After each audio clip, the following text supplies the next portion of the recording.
Hi, it's Peter Wright and Kathleen Beauvais from Ontario, Canada, with episode 6 of the Yakking podcast.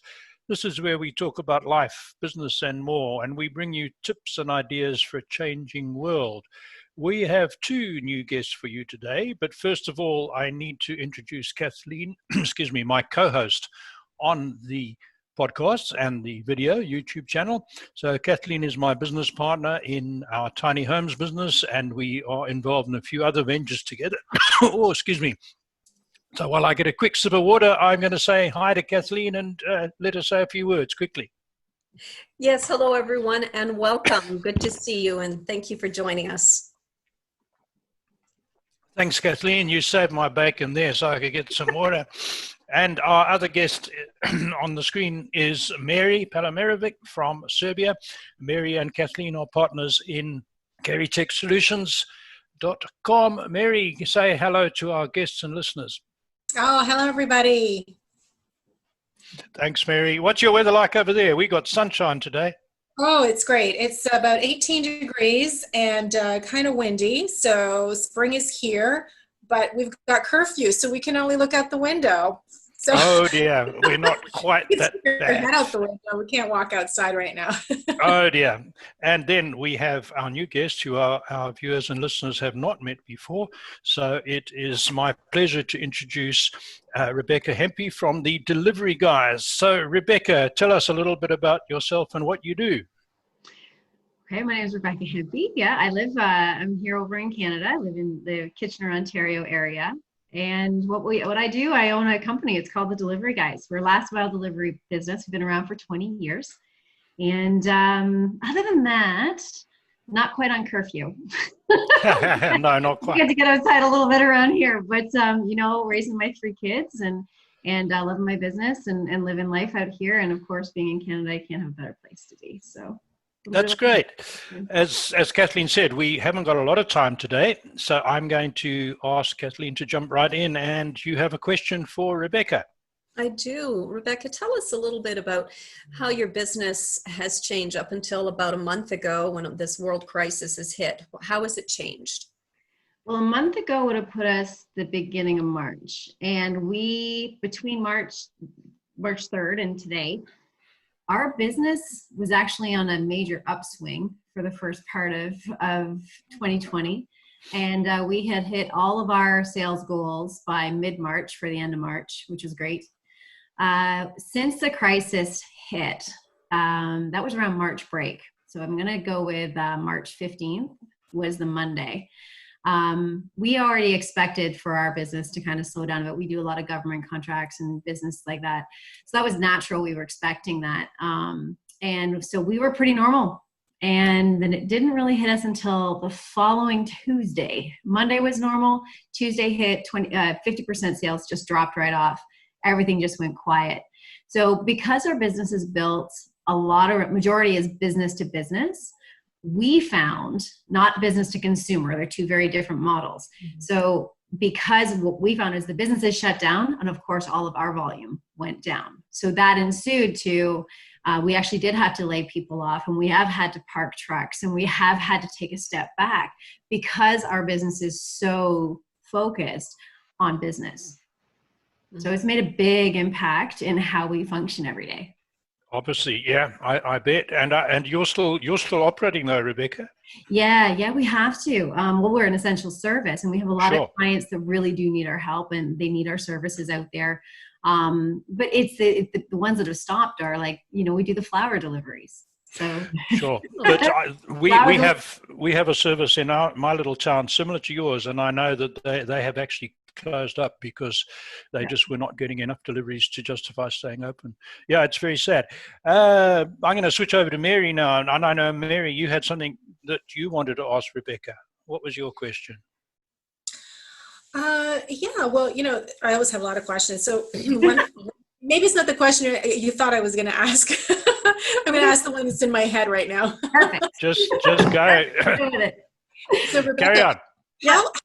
Okay, so obviously a lot of people are doing shopping from home, shopping online, and so that B2C clients. I was just mentioning a little bit earlier on, food delivery is like on the rise and everything else. Do you feel like your business is in a position to pivot to, there's probably a backlog of deliveries that are, waiting to go out right now. How easy is it or difficult is it for your business to kind of jump into that kind of stream right now? So we went into, it's actually quite easy, but what we went into was emergency measures up front, considering we knew the businesses were going to close down. As soon as automotive closes down and things like that, we know our mainstream of business is going to go like this. Also government contracts, school boards, that sort of thing. That's our hub. That's what we do.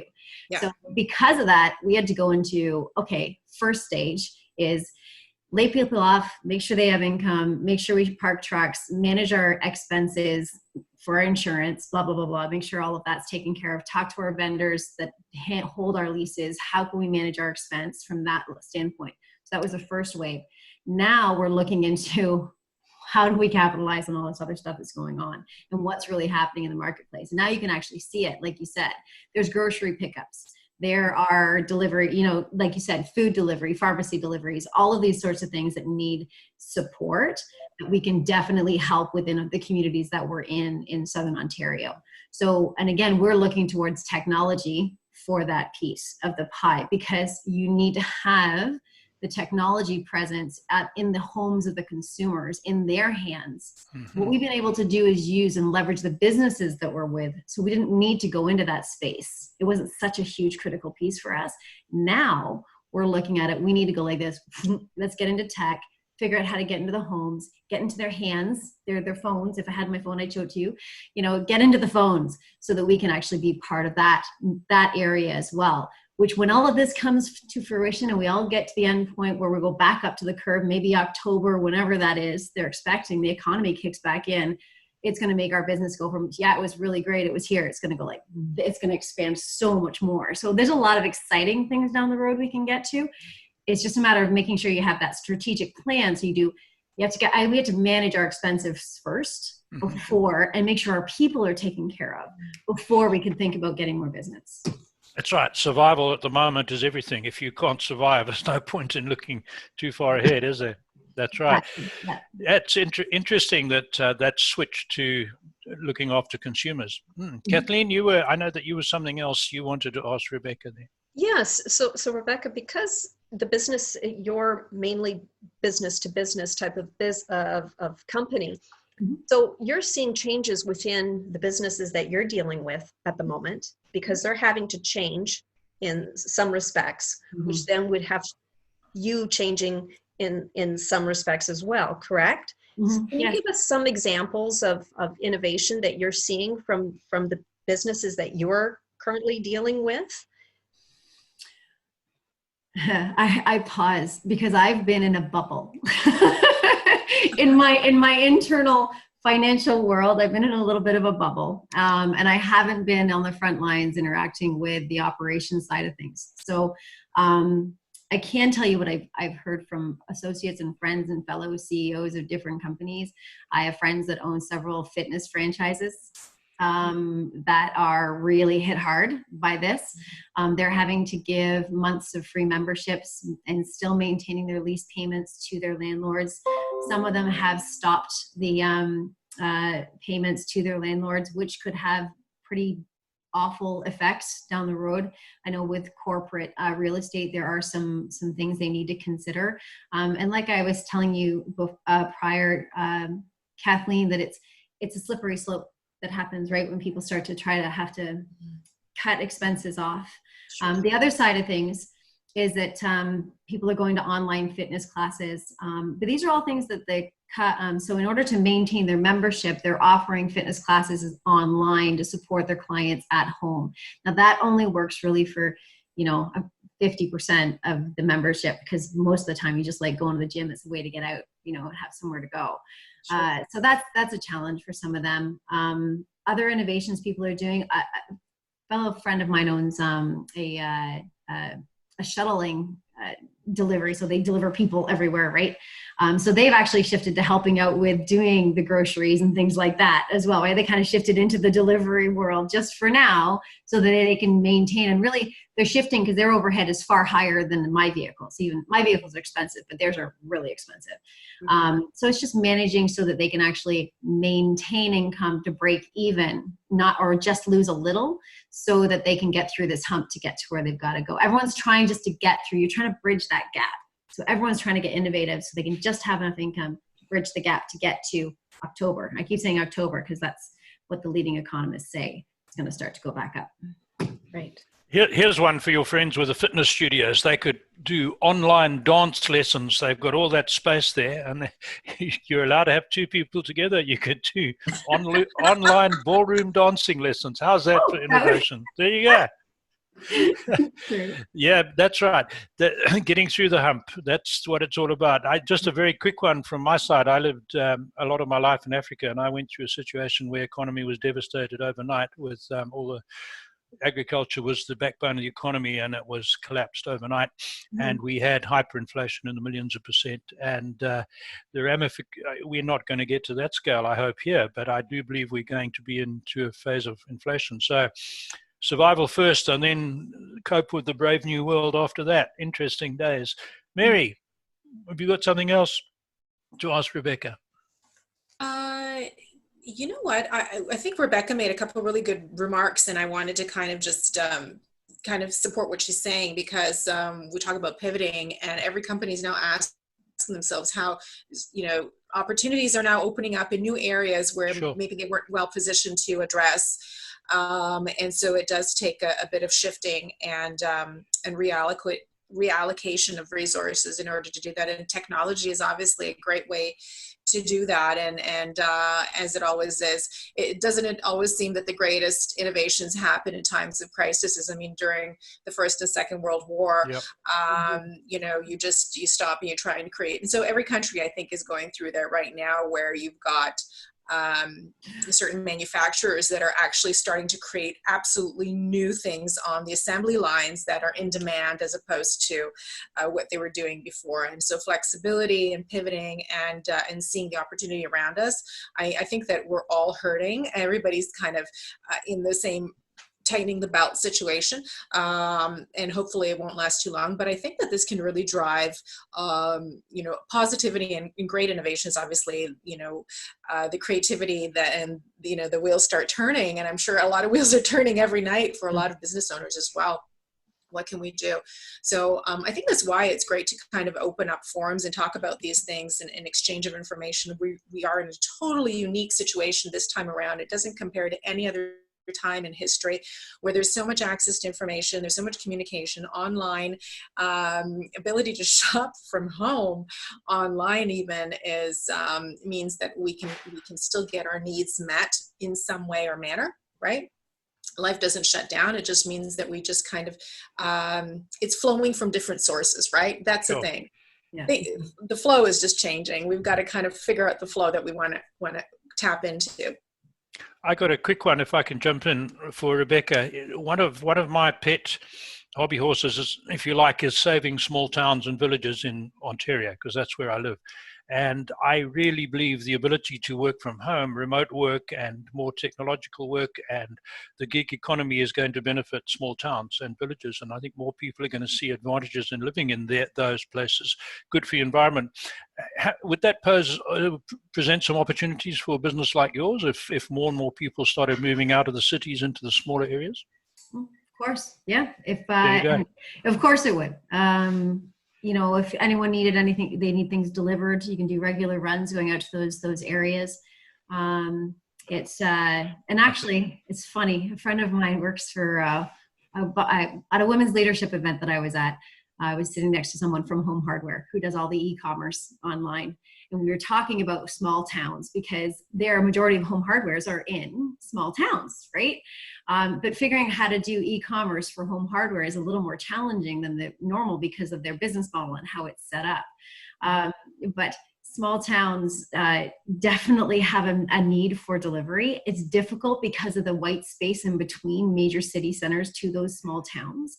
But if you had more people working from home, it would create a network effect that you'd be able to get to those small towns, and then, or even have a hub within each one and then deliver from there, right? So a major drop, pick, and ship out, just like a mini FedEx within each town, right? So it would be really easy to handle.